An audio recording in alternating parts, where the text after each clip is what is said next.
Sí, bueno, hoy que nos habíamos propuesto poner la hora confederal, resulta que vamos a ser puntuales. No, tenemos 20 minutos, estamos en Claramente. ¿Estás oyendo, Manolo, a Pedro?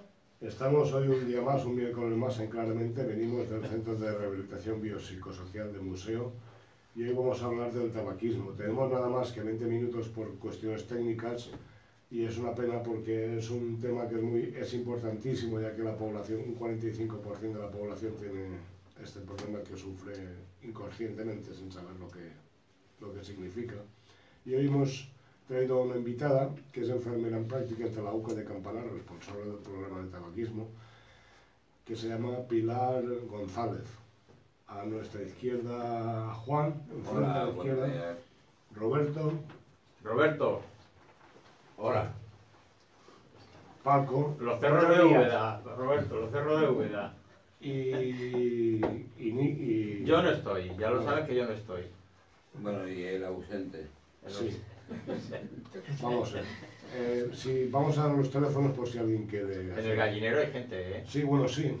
Es que no los veía como los tengo de espaldas, pero no conozco a Rocío, que es una enfermera en prácticas. Sí, ¿No? Rocío, que es enfermera residente. Exactamente. Y Alejandra, y Alejandra, otra compañera también de la especialidad. Bueno, vamos a dar los teléfonos por si alguien quiere llamar. 96-391-5721 y 96-91-2016. Yo voy a empezar por una pregunta, Pilar. ¿El tabaquismo es una enfermedad? Pues sí, se considera, la OMS tiene considerado el tabaquismo en sí misma como una enfermedad. Y además es una enfermedad adictiva, ¿vale? Y además de ser una enfermedad en sí misma, es uno de los principales factores de riesgo para desarrollar las principales patologías que ocasionan ahora mismo mortalidad, como son las enfermedades cardiocirculatorias, enfermedades respiratorias y el cáncer. Así que tenemos esa doble faceta con el tabaquismo, una enfermedad en sí misma, una enfermedad adictiva y un principal factor de riesgo. Esta que te voy a decir va relacionada con la primera. ¿A partir de cuándo se considera el tabaquismo una adicción? Una adicción. Mira, hay datos que hablan de que el 90% de los fumadores que consumen tabaco de manera regular van a ser adictos. Es decir, el riesgo de que una persona que empieza a fumar se enganche y desarrolle una adicción es muy alto, ¿vale? Hasta un 90%. Cuando hablamos de adicciones, se tienen que cumplir, o hablamos de que se cumplan algunos criterios. ¿Qué criterios son estos? Pues que haya un deseo fuerte y que es difícil de controlar por fumar, que aparezca síndrome de abstinencia cuando se deja de fumar, de aquella persona que si deja de fumar experimenta malestar, ansiedad, ¿vale? Y que haya tolerancia, ¿vale? La tolerancia es ese mecanismo en el que una persona necesita ir aumentando las cantidades de la sustancia que toma para conseguir los mismos efectos. Si se cumplen estos criterios, hablaríamos de una adicción. Bueno, si algunos de vosotros sois fumadores o pensáis en algún fumador que conozcáis, ahora mismo a lo mejor estáis diciendo, yo cumplo con estas características. Yo cumplo con estas bueno, pues ahí hablamos de adicción, que hay un deseo casi irrefrenable. Si estoy sin tabaco, me voy a comprarlo donde sea, a la hora que sea, sí. Y que se dan esas circunstancias. Si lo dejo de golpe, me encuentro mal, mi cuerpo reacciona. A mí no me hace falta dejarlo de golpe, solo que se me acabe el tabaco ya genera una ansiedad que... Eso es. Y la tolerancia. Ninguno de vosotros, entiendo, los que sois fumadores que estáis aquí, empezasteis a fumar 30 cigarros de golpe. No. Se empieza a fumar, ¿no? Se empieza a probar, se empieza a tontear. Se empieza a tontear y se va aumentando progresivamente.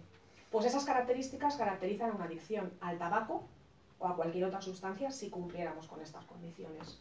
Existen muchos métodos para dejar de fumar, pero ¿existe alguno infalible? Ninguno. No hay magia. No hay recetas mágicas para dejar de fumar. Tenemos tratamientos, hay muchos métodos, algunos probados, algunos estudiados y algunos que no. Tenemos fumadores que lo dejan por sí solos, sin realizar ningún tratamiento.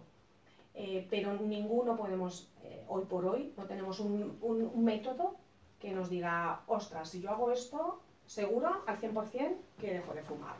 No lo tenemos, no tenemos varitas mágicas ni recetas. Entonces, ¿qué papel jugaría la voluntad?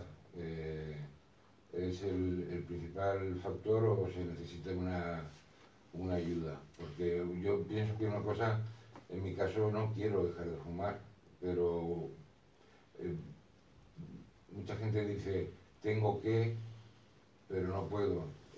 ¿Hasta qué punto la voluntad no puedo jugar un papel definitivo para dejarlo? A ver, la voluntad es importante, pero en el mundo de las adicciones, y con la adicción al tabaco pasa igual, no es suficiente. La voluntad es importante porque la voluntad se refiere a lo que yo quisiera hacer. Yo desearía, ¿no? Yo quisiera dejar de fumar, yo desearía dejar de fumar. Y eso está bien para pedir ayuda, para intentarlo, pero a mí me gusta hablar más de motivación, ¿vale? La motivación tiene relación con el movimiento, ¿vale? Con lo que a mí me pone en marcha, con lo que a mí me pone en acción.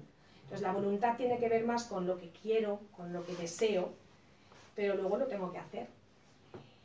Y ahí entra la motivación. Entonces, a nosotros damos más importancia a la motivación. Por eso a veces decimos, ¿querer es poder? No siempre. Para dejar de fumar, no. Entonces hay que motivarse. ¿Qué es la motivación? Pues esos factores, ese conjunto de factores que pueden ser externos o pueden ser internos también, o los dos, que a mí me hacen ponerme en marcha para lograr aquello que deseo. ¿Vale? Entonces un ejemplo de motivación puede ser por mi salud, es que me han dicho que si sigo fumando, ¿vale? Entonces esa es la motivación, esos motivos, esos factores externos o internos que a mí me hacen ponerme en marcha, ponerme en acción. Porque uno puede querer, pero no encontrar la manera de hacerlo. No sé si me explico la... Sí, lo que pasa es que hasta que muchas veces hasta que no le ves las orejas al lobo, no te digan que el tabaco es responsable de muchas enfermedades, como comentabas antes, no es suficiente, ¿no? En mi caso... Yo estoy con Robert. Yo, por ejemplo, el fumar es que no quiero dejar de fumar, entonces, claro, no me genera la voluntad, la motivación, sino no quiero, es que no... parto de la base de que yo no quiero dejar de fumar, entonces, claro... Claro, es lo que hablábamos, la voluntad ahí, que sería el querer, sí que es muy importante que esté, porque es lo que luego, aun con voluntad, aun queriendo, ¿no? Que quizás sería lo que te pasa a ti, aun queriendo a veces encontramos dificultades o no sabemos cómo hacerlo o no es el momento. Dejar de fumar es difícil, pero es posible. Y yo creo que nos tenemos que quedar con eso también. Una cuestión, Pilar, ¿sería necesario acudir a un profesional o a una UCA? No es necesariamente, ¿vale? Ya he comentado que hay personas que dejan de fumar, por ejemplo, pero son los mínimos, ¿no? Por sí solos, son los mínimos. Entre un 5, a ver, muchos lo intentan por su cuenta, que lo consigan son los mínimos. Entre un 5 y un 10% de personas que lo dejan por sí solos se mantienen sin fumar, ¿vale? Pero bueno, ahí están, o sea, tenemos este porcentaje de gente que sí que lo consigue. Luego hay personas que recurren a métodos que no son sanitarios, o que no están probados, pero que son métodos y que hay gente que les va bien.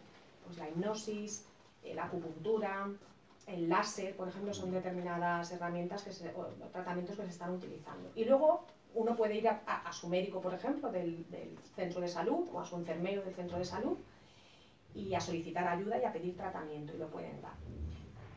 Digamos que las UCAs estamos en el segundo escalón, en un escalón más especializado, ¿vale?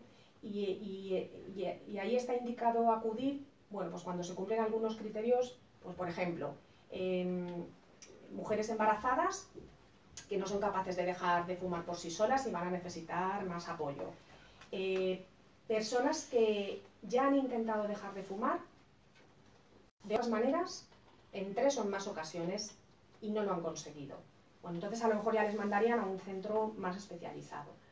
Personas con enfermedad mental, por ejemplo, con enfermedad mental grave pero que estén estabilizados. También sería un criterio para derivar a una UCA. O patología física grave, pues personas que han tenido 3 infartos y que tienen mucha necesidad y mucha urgencia de dejar de fumar, o patología respiratoria, por ejemplo, grave. Entonces, esos más o menos serían los criterios para venir a una UCA o a una unidad de tabaquismo, que digamos son unidades más especializadas donde se va a hacer un tratamiento más intensivo. Otra pregunta sería si se ha incrementado el número de fumadores, y una segunda, si consideramos también a los fumadores pasivos como fumadores. Pues, a ver, respecto en los últimos datos que se han manejado, ¿vale? Que los últimos datos, vamos siempre con retraso en las encuestas, los últimos datos son del 2017, aún estando en el tiempo que estamos. Pero bueno, sí que se apreció un ligero aumento de 3 puntos, que no es mucho, pero sí que se apreció sobre los 2 años anteriores. Hasta el momento, lo que se había ido viendo es que habían ido bajando el número de fumadores, ¿vale? Sobre todo a raíz de la puesta en marcha de la ley antitabaco en el año 2005. A partir de ese año se ve especialmente cómo, pues bueno, esas medidas que se ponen en marcha con la legislación ayudaron a acercar a personas fumadoras a los recursos para dejar de fumar. Pero sí que se ve que en los últimos años ha habido un ligero repunte. Ligero, pero hay que estar atentos, ¿no? Porque puede ser una tendencia a tener en cuenta. Sobre el fumador pasivo, el fumador pasivo no es un fumador, evidentemente, pero al ser una persona expuesta al humo ambiental de los fumadores, corre los mismos riesgos. Es un factor, puede enfermar de las mismas enfermedades que enferma aquella persona que es fumadora. Y de hecho las legislaciones antitabaco que se han puesto en marcha son medidas de salud pública para proteger, la base de la legislación era una manera de proteger al fumador pasivo, para que no estuviera expuesto. Eso se ha conseguido, porque ya en determinados ambientes, pues cafeterías, bares, restaurantes, discotecas, no se puede fumar. Antes del 2005, todas las personas que estaban allí, sean fumadoras o no, se exponían al humo del tabaco. Ese humo del tabaco, que tiene un montón de sustancias tóxicas, hasta más de 4.000 se han llegado a detectar, entran en el organismo de la persona que no fuma igual, ¿vale? Y les provocaba enfermedad y les provocaba riesgo de mortalidad igual que el fumador. ¿En qué rango de edad se nota el incremento del que hablabas antes? A ver, en los rangos de edad en los que más consumo de tabaco hay, y aquí coinciden los datos, tanto mujeres como hombres, es en los rangos de edad desde los 25 hasta los 55 años, más o menos, ¿vale? Es donde se constata un mayor número de fumadores. A partir de los 55, ¿no? hasta los 25, un aumento progresivo, ¿no? Y a partir de los 55, las encuestas, ¿no? nos informan de que va reduciéndose el número de fumadores. ¿Quiénes fuman más, los hombres o las mujeres? Siguen fumando más los hombres que las mujeres. Siguen en cantidades absolutas, siguen habiendo más fumadores hombres que mujeres. Pero las diferencias se acortan. Eso se ha visto también en los últimos datos. Además, especialmente en la gente joven, ¿vale? La edad media de inicio la seguimos teniendo en España, edad media de inicio en el consumo de tabaco en 13,9 años, ¿vale? Y lo que sí que se está viendo es que cada vez se iguala, es decir, las mujeres fumadoras van alcanzando al número de hombres. aunque en cantidades absolutas sigue habiendo más hombres. Una diferencia importante que sí que me gusta a mí constatar también es que, pues fijaos, en las encuestas, ¿no?, que vamos revisando desde el 2003 hasta la actualidad, el número de fumadores ha ido en descenso, ¿no?, salvo estos últimos 2 años, se ha reducido hasta casi 10 puntos en los hombres, pero no así en las mujeres. Entonces este es un detalle también importante, porque hay más hombres fumadores, pero parece que las mujeres fumadoras se mantienen más en esa conducta, ¿vale?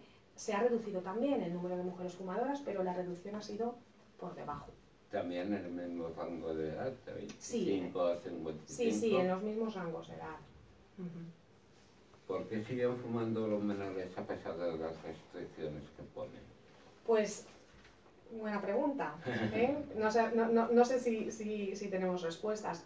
Fíjate, a pesar de todas las iniciativas que han habido, de las legislaciones, ya lo he comentado, los chavales siguen iniciándose en el consumo de tabaco, pues con una edad media de 13,9 años. A ver, la edad es un factor fundamental. Los chavales se inician en la adolescencia. ¿Qué más influye? Pues influye que el tabaco, aunque se ha legislado mucho sobre él, sigue siendo una sustancia accesible. Sigue siendo una sustancia barata, sigue siendo una sustancia visible, a pesar de los cambios que han habido, que son muy importantes, pero sigue estando ahí. Las series, no hay publicidad ahora con la legislación, pero en las series hay gente fumando, en las películas hay gente fumando, podemos tener conocidos en los que se fuma. Entonces, todo esto sigue teniendo. La publicidad, bueno, pues no hay publicidad directa, pero sí que se publicita de otra manera, ¿no? Se están haciendo ahora, por ejemplo, marcas de tabaco que salen o cajetillas de tabaco que están claramente dirigidas a la población joven. Se les busca, porque son cigarritos finitos, son cigarritos lilas que buscan a las chiquitas, ¿vale? Qué monos son estos cigarritos, ¿no? Es así. Incluso, Raúl, si nos descuidamos le van a llamar cigarros feministas. A pesar de la lilas suelen ser, a pesar de la publicidad que llevan ahora. A pesar de la publicidad, Entonces, hay trabajo por hacer todavía. Luego con el tema de los jóvenes también, a ver, esto tiene relación con los jóvenes y con los no tan jóvenes. Los perjuicios del consumo de tabaco aparecen muy a largo plazo. Entonces, la percepción del riesgo para los chavales se nos queda muy lejos. Dile a un crío de 14 años o poneros cualquiera de nosotros, ¿no?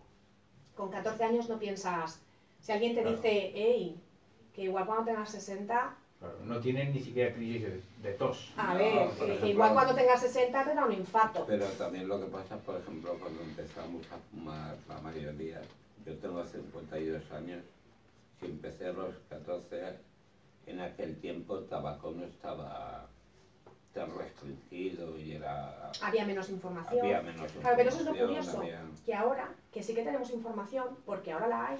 Los chavales en las escuelas les han hablado del tabaco y les enseñan cómo se pueden poner tus pulmones, siguen fumando, lo hemos visto, o sea, no varía mucho la edad media de inicio. Entonces, se ve muy lejos, no se ve, y en la adolescencia soy Superman. Bueno, claro. Yo lo voy a dejar, a mí no me va a pasar como a mi padre, yo cuando quiera lo dejo. Son respuestas habituales de los chavales, no se ve el riesgo. Luego, cuidado también con los nuevos productos que están saliendo, que también en parte están dirigidos a la población joven, los cigarrillos electrónicos, unos cigarros ahora que han sacado con unos dispositivos en los que no hay combustión y que se calienta, ¿no? Y te los venden como, hey, es que estos molan más, son menos malos, no hacen tanta pupa, y está habiendo muchos chavales que ya están fumando también este tipo de productos. Entonces, con los menores tenemos esa situación, que a pesar de la información, que sí que la tenemos y sí que la hay, se ve muy lejos. Esto no ayuda con el tabaco. Pero hay un efecto de imitación, ¿no? Porque los adolescentes siempre intentan imitar a los adultos. Claro. Si ven fumar, fumarán. Si ven que bebe, también... Influye por una parte en la edad en la que se encuentran y lo importante que es los modelos que ellos han tenido, lo importante que es la presión de grupo, porque a lo mejor no tienes en tu casa modelos de fumadores, pero estás yendo con un grupo de amigos que son todos fumadores, ¿vale? Mari, espera un segundo. ¿Hay voluntad política para erradicar el tabaquismo? Voluntad, a ver, se han hecho cosas, ¿vale? Y como ya he comentado, la puesta en marcha de las legislaciones. Han habido avances importantes a partir del 2005 con la ley antitabaco, luego se endureció, ¿no?, en el 2010 o 2011. Ha ayudado a que haya más concienciación social, se han logrado cambios que yo creo que antes del 2005 eran impensables, que si nos dicen entonces que no se iba a poder fumar en una discoteca o en un bar, no nos lo hubiéramos creído que eso iba a poder pasar en España. Y eso así que ha pasado. Bueno, se han producido mejoras, se redujo el número de fumadores, ayudó a que fumadores lo pudieran dejar o acercar a los fumadores a los recursos, pero no es suficiente. Ahora mismo hay cierto estancamiento. En los últimos años se ha hecho poco respecto al tabaquismo. Las sociedades médicas de tabaquismo en este país dicen claramente que hay que hacer algo más. Algo parece que se está moviendo, no sé si sabéis, hace unas semanas ha salido la noticia de que se va a empezar a financiar parcialmente un tratamiento para dejar de fumar a partir posiblemente de enero del 2020. Bueno, estas medidas son importantes, es decir, las medidas legislativas son importantes, se tienen que venir acompañadas de medidas asistenciales para, vale, muy bien, que sí, que está muy bien que hay que dejar de fumar, pero se necesita ayuda. Entonces hay que también darlas, es importante. ¿Qué otras medidas hay que hacer? Pues bueno, hay expertos que ya hablan de que el aumento, por ejemplo, del precio de los paquetes de tabaco ayuda. Somos de los países de Europa donde es más barato las cajetillas de tabaco. Esto, por ejemplo, para el tema de los chavales. Y cerca de Andorra también. ¿Vale? Entonces, estas medidas se están animando a que se hagan. El empaquetado, por ejemplo, único y neutro, por aquello que decíais de no vender con las cajetillas, ¿no? Sino que todas las cajetillas sean iguales, sean empaquetadas iguales, marrones, no lleven un mensajes, color. sean neutras. Entonces, insisto, Juegan hay cierto... muchos con los colores de las cajetillas, Sí, rojas, azules, con los blancas. sabores, que es mentolado, que tiene... Vale, entonces, todo eso se tiene que regular. Hay que regular, no está bien regulado, el cigarrillo electrónico y los otros dispositivos que hay, porque regulamos mucho, pero... Según decían, las vaporetas producen también Claro, sí, enfermedades se están haciendo ahora. estudios. Son productos nuevos, son productos que aún hay que estudiar, son productos que se desconoce. Dentro de 40 años, ¿qué van a provocar? Pero ya se están viendo algunas cosas. Y desde luego es importante regularlos porque muchos están, digamos, cambiando, ¿no?, a este tipo de sustancias. Trabajo hay que hacer. Hay cierto estancamiento y hay que intentar movilizar todo esto. Pero se sigue llevando una buena tajada el gobierno, con Sí, los impuestos. sí. Sí, pero también mucho gasto, porque los fumadores... Sí, dicen que no compensa. Claro, exactamente, no compensa. El gasto médico, el gasto clínico. Los gastos sanitarios sanitarios, no compensan, claro. Pero sin embargo los impuestos indirectos, no sé ahora cuántos miles de millones son, pero es una buena tajada. Pero bueno, a pesar de eso ya sería un debate a lo mejor a debatir con otro tipo de personas, pero bueno, así es verdad que esta es la realidad que tenemos y sí que es verdad que medidas como las que he comentado se han demostrado efectivas en otros países. Yo, antes de que acabemos, no sé si lo has hecho o no, pero sería interesante que nos contaras con cierto detenimiento qué es una unidad como la que trabajas tú y qué difusión se hace de estas unidades, porque a lo mejor hay gente que no sabe, que no conoce que hay recursos para intentar, por lo menos, ayudar a la voluntad de dejar de fumar, ¿no? Pues a ver, las unidades de conductas adictivas son las unidades pertenecientes, son unidades de apoyo a la atención primaria, son dependientes de la Consellería de Sanidad y son las unidades de referencia para el diagnóstico y la atención de las adicciones a la persona adicta y a la familia. El tabaco es una sustancia adictiva más y entra dentro de las sustancias que se atienden en este tipo de unidades. La manera de llegar a las UCAs, pues es verdad que hay distintas unidades en distintos departamentos de salud, pero bueno, normalmente es acceso o a través del médico de atención primaria, o en algunas UCAs, en la nuestra por ejemplo, se puede acceder directamente. No es preciso que nadie te mande, simplemente puedes llamar por teléfono o ir allí y solicitar cita por el problema que tienes. ¿Vale? Eso se puede hacer también a través de otros profesionales sanitarios. ¿Vale? ¿Qué más?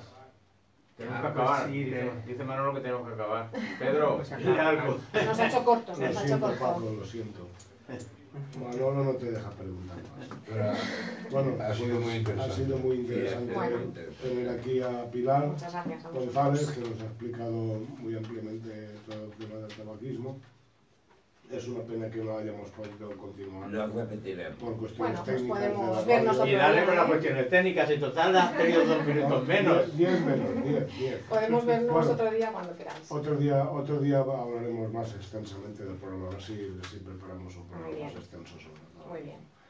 La próxima semana hablaremos de los años 70, 60. 60, perdón. Y como siempre, todos los miércoles, desde Claramente nos despedimos. Venimos del Centro de Rehabilitación Biopsicosocial Museo. Y agradecimiento. Te damos las gracias, Pilar, por haber sido. Nada, muchas gracias a vosotros. en el- Me ha encantado estar aquí, me encanta vuestra iniciativa y bueno, aprovechar que es, como estamos hablando de esto, que A dejar de fumar. que hay que intentarlo, que vale la pena, es el mejor regalo para la salud de uno mismo que os podéis hacer. Y que Y no hay que también hacer propaganda para escuchar Radio Clara, también, que claro, es la mejor emisora de Valencia. que no hay que cansarse de intentarlo, que se puede, vale la pena. Gracias. Venga, Vamos a Gracias. Vale. Vale. Venga, saludos. Muy bien, Bueno. muy bien. Muy bien. Se ha quedado, Muy bien. se ha quedado muy corto. Está muy clarito. Yo creo que ha dicho todo lo importante. Sí, ha sido es que hemos ido de prisa. Habéis ido saltando alguna, pero yo creo que bien. Y las preguntas muy bien Yo trabajadas. quería Ya está muy bien, preguntarte muy bien. bajo Basta. qué síntomas